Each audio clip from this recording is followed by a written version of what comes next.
The last game we have to talk about, the Big Ten championship game. We have 11-1 Michigan taking on 10-2 Iowa. Michigan enters this game as a 10.5 point favorite. This game is going to be played on Fox.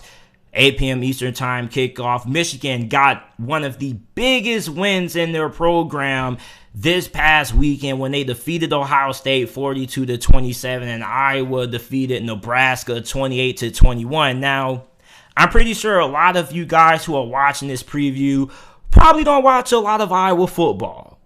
And a lot of you guys are probably going to say, JT, what is this Iowa team? What is their identity? Well, they have a lot of defense, a great defense, and zero offense. So if you were rating Iowa and you were kind of like rating them, giving them an overall, their offense probably would be a 65 overall and their defense probably would be a 95 overall. And Iowa has one of the best defenses in all of college football. I don't care what the stats show you. This defense is great when it comes to taking the ball away. Their fourth in takeaways. They have a stingy secondary. They're also 10th in America in points per game allowed, allowing 17.3 points per game. They're 11th in yards per game allowed. They're 38th against the pass. They're 11th against the run. Like, this is a really outstanding defense. And this defense would be even better if the offense wasn't going 3 and out every drive. So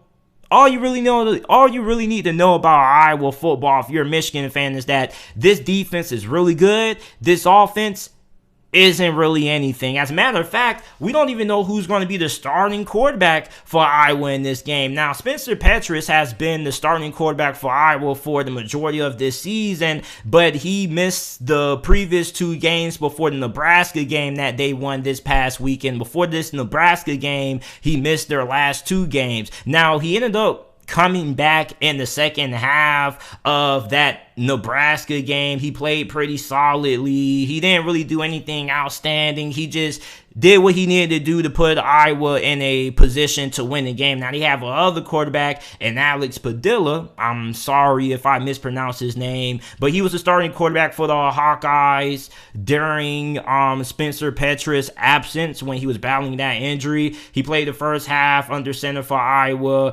against Nebraska, 6 of 14, 76 passing yards. He got sacked twice. He's a little bit more dynamic than Spencer Petras. He's not, nothing crazy. He's not like a Michael Vick or Lamar or anything like that, but he's he's a little bit nimble, way more nimble than what you get out of Spencer Petras. But overall, I don't really think that, whoever's starting that quarterback gets them a big disadvantage. As a matter of fact, I wouldn't be surprised if we see Iowa run a 2 quarterback system in this game, because really I don't really feel like starting either one really gives you a big advantage at all. It probably will give you a disadvantage. So I think they're probably going to end up going with Spencer Petras. I'll be surprised if he doesn't start, but if he doesn't start, then hey, I don't really think quarterback is going to be a main deciding factor in this game, because if I was going to win this game, they're going to win it because, first of all, their defense forced several turnovers, and 2, their defense gave their offense a short field. So then you're going to be asking yourself, okay, does Iowa have any playmakers on offense, JT? They have one. His name is running back Tyler Goodson, and he happens to be one of the best running backs in the Big Ten and one of the more underrated running backs in America. On the year, he has ran for 1,101 rushing yards, 6 touchdowns on 238 carries. So Tyler Goodson is probably going to get a lot of workload. He's probably going to get around 35 touches. They're probably going to run him a lot because that's really the only way they can really move the ball downfield. Now, that's going to be tough to do because Michigan, on the other hand, has one of the best defenses in all of college football. They're good against the run. They're good against the pass. So I'm pretty sure Jim Harbaugh is probably going to say, you know what, we're not going to let Tyler Goodson dictate the outcome of this game. We're going to force Iowa to have to beat us with whoever they have starting at quarterback. But Iowa's defense is going to have to come up big. They're going to have to force some turnovers. They're also going to have to come up big when it comes to special teams. Maybe they get a punt return or anything like that. But if you're an Iowa fan, one thing that you know for sure is that Iowa should be able to stick around with Michigan in this game. Michigan is a team that is built to be in one possession games. Okay, like Jim Harbaugh wouldn't have a problem if this game ended up being a one possession game. This game isn't a game that, you expect Michigan to just come in and dominate, because Iowa's defense is so good that they're going to keep them around for a couple of quarters. Now, if you're a Michigan fan, you don't want this game to be a one possession game going into the fourth quarter, because I wouldn't want a team like Iowa, a team that struggles offensively in a one-possession game. All they really need is one play, and a lot of things can change. That's all it takes. One play.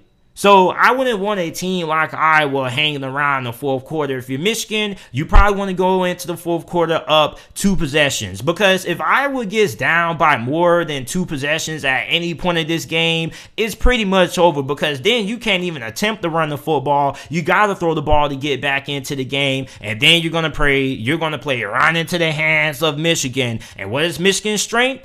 On their defense, their defensive line. You got Aidan Hutchinson, who alone by himself had 3 sacks against Ohio State. So I'm pretty sure if this guy had 3 sacks against Ohio State, I don't really think Iowa's pass protection is really going to stand a chance slowing down this Michigan pass rush. So they're probably going to have to make sure that this game doesn't get out of hand, and that they're able to find a way that they're never down by more than 10 points so they can still run their offense. Because if this offense does get into the red zone, then they're most likely going to end up kicking a field goal, because I don't really trust their red zone offense that much, and I'm going to have a hard time seeing them having a lot of success running the ball on Michigan. So for Michigan, all you really need to do is to do what you've been doing all year. Iowa is probably going to hang around with you for a couple of quarters. They're definitely going to go into this game heavily motivated. Their defense is going to play really well. You might have a tough time running the football on Iowa, because Iowa has a pretty good run defense. They're 20th in America in rushing yards per game allowed, allowing 122.5. So I'm pretty sure that this is going to be a dogfight. They're also they kind of have a similar mentality as you, because they're tough, they're physical, they're nasty up front. Everybody has a mean streak about them. So this game is going to be tough. It's probably not going to be a lot of scoring earlier on, but I am going to take Michigan to come up on top with the victory. I say Michigan wins this game 27-14 is my final score prediction in this game. And there are a lot of people who feel pretty confident about Iowa taking the upset. And I will understand that if Iowa actually had a pulse of an offense, but they haven't really had a pulse of an offense all year. So I find it hard to believe that they're going to score a lot of points on that Michigan defense. So even if me saying I was going to score 14 points may be a little bit more generous, and this game is going to be close, but I think Michigan is finally going to be able to break away in the fourth quarter, because eventually that Iowa defense is going to get gas from the offense going 3 and out and not being able to sustain a lot of drives. So that's why I'm going to take Michigan to get the win. So you guys let me know who you guys have winning this game down in the comment section down below if you are watching this on YouTube. Also, make sure that you check out the JT Sports Podcast. Every video that's uploaded on the channel is available in audio format on every single podcasting platform: Google Podcasts, Apple Podcasts, Spotify Podcasts. Wherever you get your podcasts from, the JT Sports Podcast is available. I appreciate you guys for listening, watching, and I will see you guys with another episode of the JT Sports Podcast.